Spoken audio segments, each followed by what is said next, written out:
Por essa cerca viva, era o antigo cemitério brasileiro da Segunda Guerra Mundial. Era o único cemitério fora do Brasil, cemitério militar fora do Brasil. Né?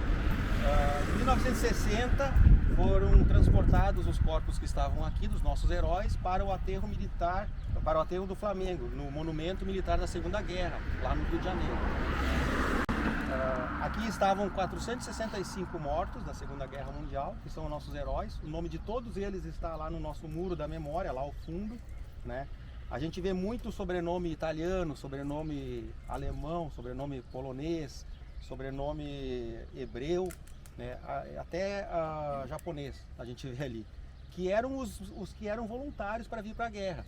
Porque eles já não eram mais vistos como italianos, como alemães, mas também não eram vistos como brasileiros. Então eles vieram como voluntários porque eles queriam lutar pelo país deles, pelo Brasil. Né?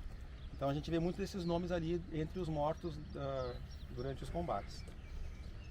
Como eu disse antes, até 1960 era um cemitério. Depois disso foi o nosso comandante, que era o general Mascarenhas de Moraes. Ele fez todo um trabalho político para que fossem levados os corpos de volta para o Brasil. E tem a célebre frase dele, está até ali no lado da plaquinha do busto dele: eu os levei para a guerra, cabia a mim levá-los de volta ao seio da pátria amada. Né? Mais ou menos nessas palavras. E com isso ele conseguiu em 60 levar os corpos de volta. Foi construído lá no Rio de Janeiro um monumento nacional da Segunda Guerra. E aqui foi decidido fazer um monumento votivo militar para manter esse terreno, que é considerado um terreno sagrado para a gente brasileiro.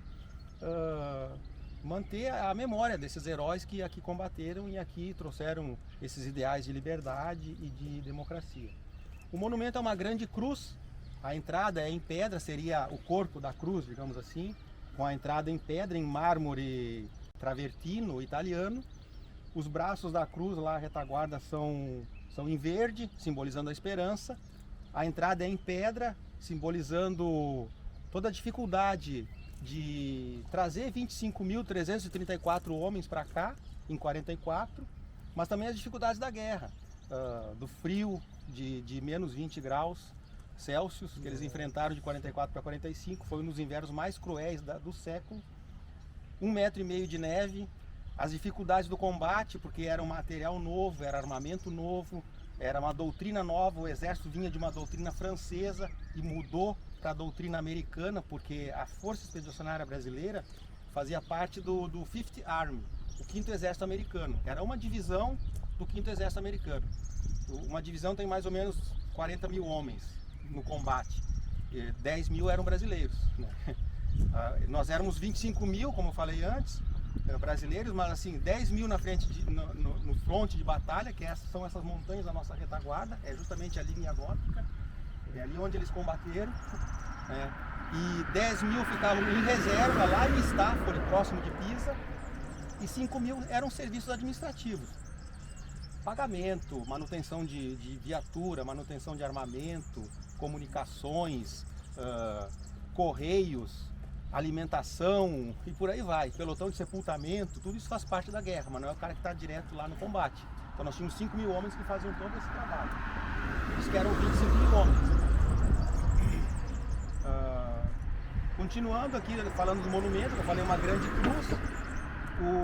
Ao centro, na cabeça da cruz, nós temos um altar, né, um altar religioso. E o monumento propriamente dito, que lembra muito as obras de Niemeyer, lá em Brasília. Vocês também conhecem Brasília aqui? Lembra muito Niemeyer, é de um aluno dele. Olavo Campos foi aluno de Niemeyer e fez o monumento como um grande cálice. É como se fosse um cálice da Santa Ceia que leva a alma dos nossos heróis ao céu, tem essa simbologia, né? Tudo no monumento tem uma simbologia. Essas pedras espalhadas no jardim também simbolizam as agruras da guerra, os mortos, as dificuldades enfrentadas, assim como a entrada em pedra. Na entrada nós temos os nomes das principais batalhas, não são todas, mas as principais batalhas vencidas pelos brasileiros, conquistadas aí, os principais locais onde eles liberaram. E ao fundo, o Muro dos Heróis, que se reflete, o nome dos heróis se reflete na água. Nós temos um espelho d'água também na retaguarda, onde esses nomes se refletem na água e a água, o céu se reflete na água também, né, o nome dos nossos heróis ao céu. Tem também essa simbologia. Esse espelho d'água, a retaguarda que fica ali parado, ele é oposto à verticalidade do monumento, ele é horizontal, é quieto, é parado, simboliza a paz, a esperança de um mundo melhor, né? E além do oceano que os brasileiros tiveram que atravessar para chegar na guerra. Então tudo tem uma simbologia aqui no monumento. Nós temos um poema também explicando um pouco o monumento, a terra, o ar, o fogo, a liberdade, ali ao centro onde está o nosso militar desconhecido, né? E temos esse poema que está em italiano e português ali, que fala um pouco dessa história que eu contei para os senhores aqui, dessa simbologia, né? Nós podemos, não sei se podemos ir mais próximo lá, falar, o pessoal não viu ainda, falei um pouco do soldado desconhecido. Nós temos 6 soldados não identificados até hoje, 2 desaparecidos que não foram encontrados, restos mortais, e 4 não identificados. Desses 4 nós temos 3 lá no aterro do Flamengo, no Rio de Janeiro, e 1 aqui em Pistoia. Podemos passar mais próximo aqui. Aqui são as principais batalhas que eu falei, né? Uma das mais sangrentas foi Montes, é uma cidade muito próxima aqui, que está 40 km ao norte. Essa aqui é a direção norte, né? Que era a direção de combate.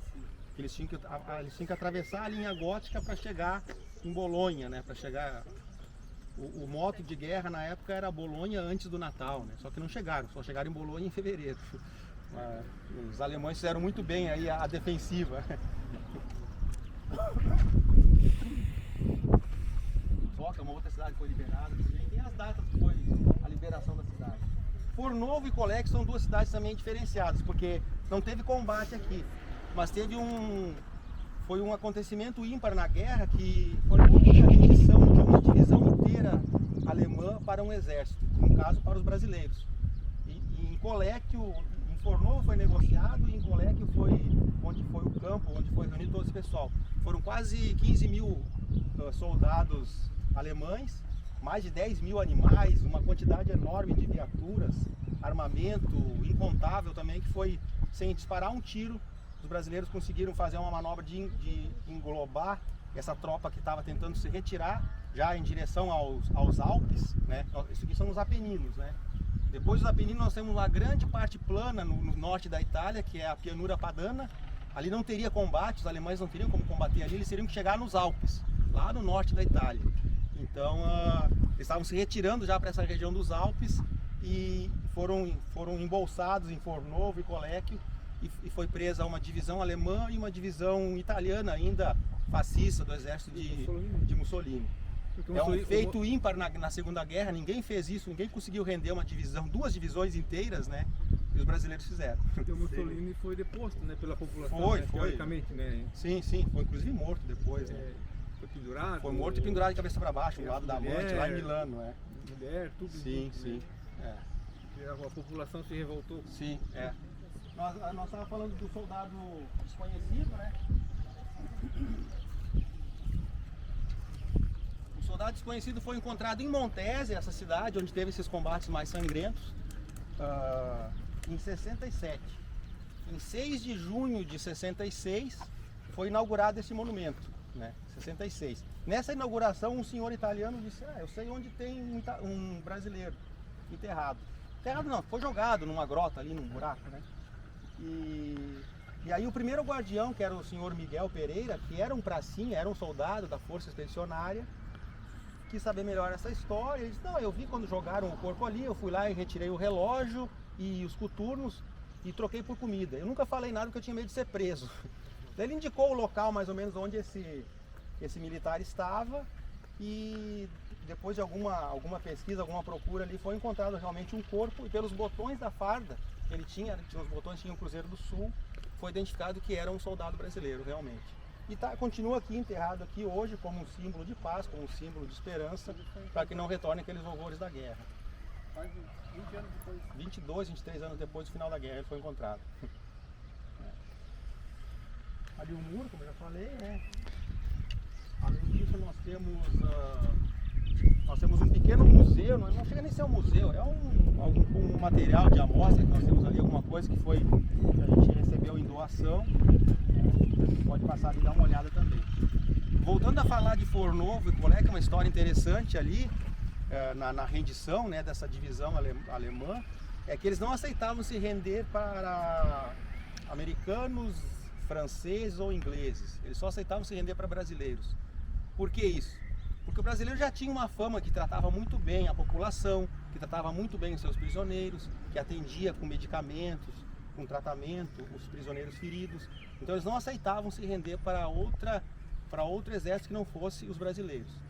Só que o general que foi encarregado de receber a rendição, do general Otto Fretter Pico, que era um companheiro de Rommel na campanha da África Corps, um general que tinha lutado também na frente russa, ou seja, um general com muita experiência, né?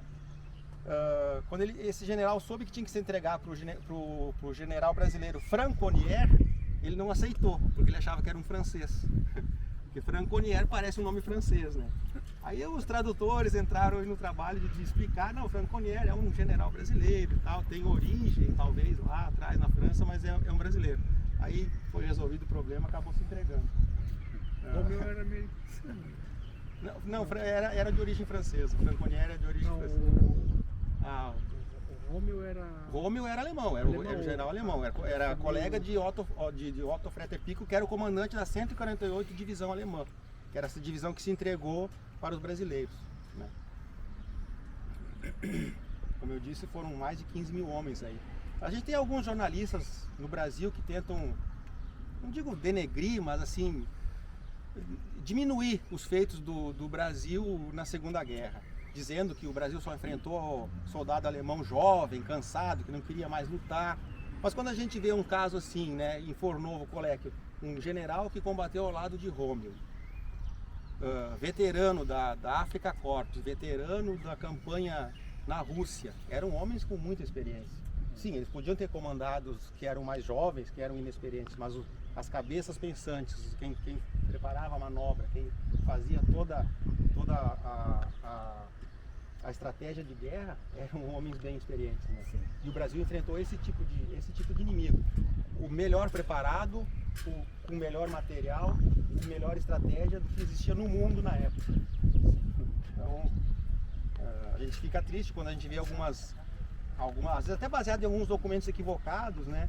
De que só enfrentou italiano, enfrentou alemão novinho, que não queria mais combater, queria mais era voltar para a Alemanha. Não era bem isso que a gente viu aqui no combate, quando a gente começa a... Né? A história não é bem isso, né? A história é bem mais... Então, Dos verdes mares bravios, da minha terra natal, como as terras que eu percorra, não permita Deus que eu morra, sem que volte para lá, sem que leve por divisa esse bem que simboliza a vitória que virá, nossa vitória final, que a mira do meu fuzil. Na amostra de material que a gente recebeu em doação de alguns amigos aí que a gente fez, italianos.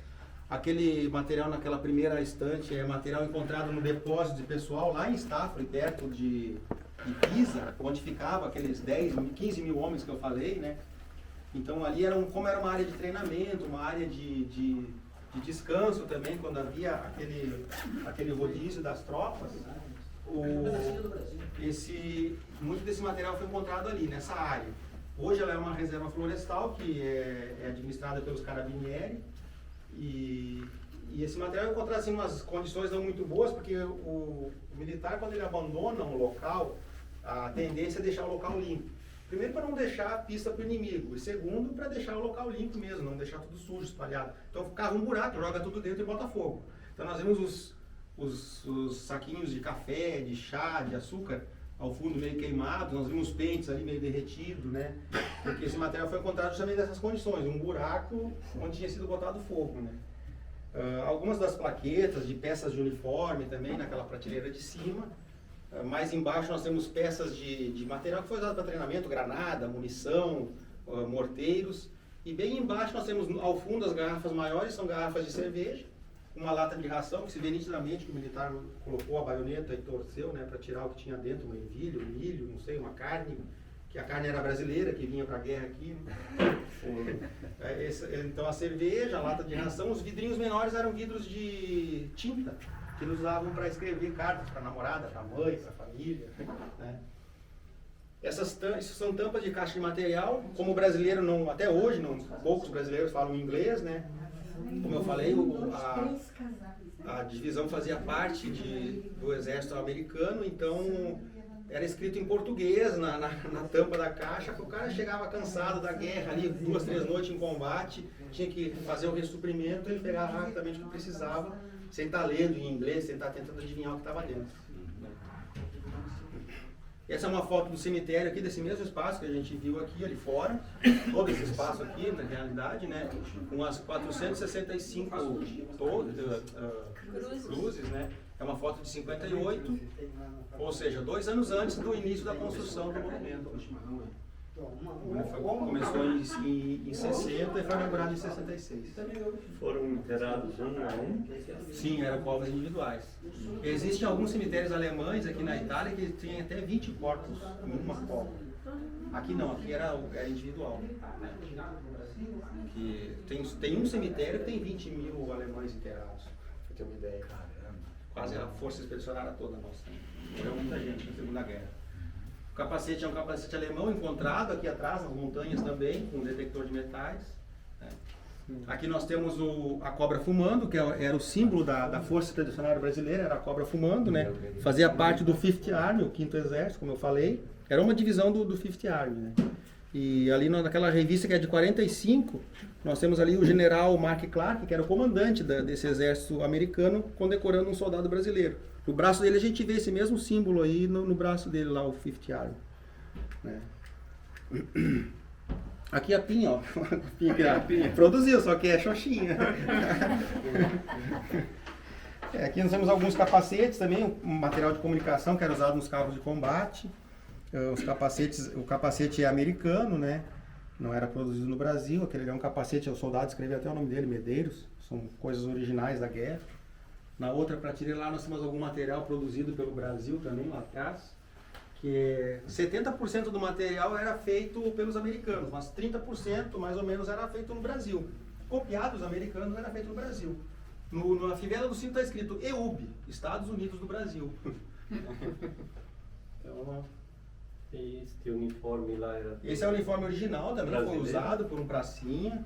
E é o material que eles enfrentaram aí, menos 20, né, em 44 para 45. Um material muito leve para a época, né? Isso é verdade. É. E além dele, nós tínhamos, além dos 25.334 militares, nós tínhamos também 76 enfermeiras que trabalhavam pelos aliados, né? Elas faziam parte da Força Expedicionária Brasileira, mas elas atendiam todos os soldados aliados. Inclusive os americanos negros da Brigada Búfalo, era uma brigada que era toda de negros comandada por brancos, americanos, que faziam parte também do 5th Army. Então elas atendiam esses negros americanos quando eram feridos, que não eram atendidos pelas enfermeiras americanas. Elas trabalharam aqui em Pistoia, algumas delas trabalharam aqui em Pistoia, nós temos aqui a Piazza della Resistenza, onde tem uma pedra hoje em homenagem a elas, é o trabalho que elas fizeram, onde existia na época o 16º Hospital de Campanha. Então, e também eram reconhecidos por atender toda a população, não só os militares, mas atendiam a população, atendiam crianças, atendiam idosos, né? O brasileiro sempre teve essa interação muito forte com a população. O líder do nosso grupo aí é o senhor? A senhora ali. Esse senhor aqui? O mais idoso? Estava esqueçado um pouco. Esse livrinho aqui, ele conta um pouquinho da participação da FEB na Segunda Guerra Mundial e tem os principais monumentos. Lembrando que dos monumentos construídos aqui registrados, são os principais, temos 40, mais ou menos 40. Desses 40, 3 são feitos por brasileiros. É o monumento, esse aqui que a gente está, o monumento Monte Castelo e a Margineta. A Margineta foi uma capelinha feita pelos militares da FEB na área de estacionamento. Esses 3 são monumentos feitos pelo Brasil, digamos assim. O restante é tudo de italiano em homenagem ao Brasil. Esse livro ele fala dos monumentos aqui na Itália, né? Nós não temos um monumento lá no Rio de Janeiro porque é do Brasil. Então ele conta um pouquinho da história ali, tem os principais monumentos. Esse é o que eu falei, que é o segundo monumento nacional, né, brasileiro aqui, que é os 2 arcos, né, que simbolizam a dualidade, aquilo tudo. Então o monumento nosso aqui de Pistoia, esse aqui, que é o de Monte Castelo, e a Margineta que a gente vê ali naquele calendário. Esse ele é ímpar porque foi feito pelos pracinhas. Foi feito pelos pracinhas. Foi o único feito pelos pracinhas, né? Os outros todos foram feitos por brasileiros em homenagem aos pracinhas ou por italianos em homenagem aos pracinhas. Foi feito pelos pracinhas, a grutinha de pedra. Então, uma grutinha que lembra um pouco Nossa Senhora de Lourdes, nós temos inclusive a Madonina ali, né? E quando a gente faz alguma cerimônia lá, a gente leva... Esse aí eu coloquei 4 ali, um para cada família, que está acabando o nosso livrinho já. Então eu coloquei um para cada família ali, e daí tem mais os livrinhos aqui, e daí ele chega um pouco para a pessoa, depois o líder distribui. O líder tem a missão de distribuir. Legal. Esse também fala alguma coisa da participação do Brasil na Segunda Guerra, e o mais importante aqui no final, tem o endereço eletrônico da Ditância, que é onde a gente fica subordinado à Ditância, que é junto à Embaixada do Brasil em Roma. Então tem algum material sobre a participação do Brasil na Segunda Guerra lá. Ler bastante coisa. Isso. E tem o nosso e-mail, mvmb.adexitalia.gmail.com, que é o e-mail aqui do monumento, que se o senhor souber de alguém que estiver passando domingo de noite aqui por Pistoia e quiser que a gente vai vir no monumento, a gente faz toda essa explicação, toda essa interação, toda a explicação da participação do Brasil na Segunda Guerra, fora do expediente. Não tem problema, só chamar que a gente vem. Só avisar que a gente vem aqui, sem problema. Esse aqui daí, depois o senhor distribui um para cada participante da comitiva do senhor. Esse aqui fala especificamente das batalhas de Montese, que foi a mais sangrenta. Tá, em italiano e português, o pessoal quer treinar o italiano, tem ali.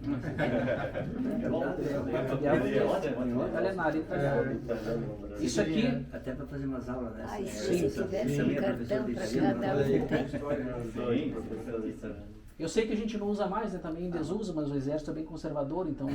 Mas se tu tem for no estudante de italiano, parliamo italiano adesso. Solamente italiano, porque capisco tudo. Capisco tudo.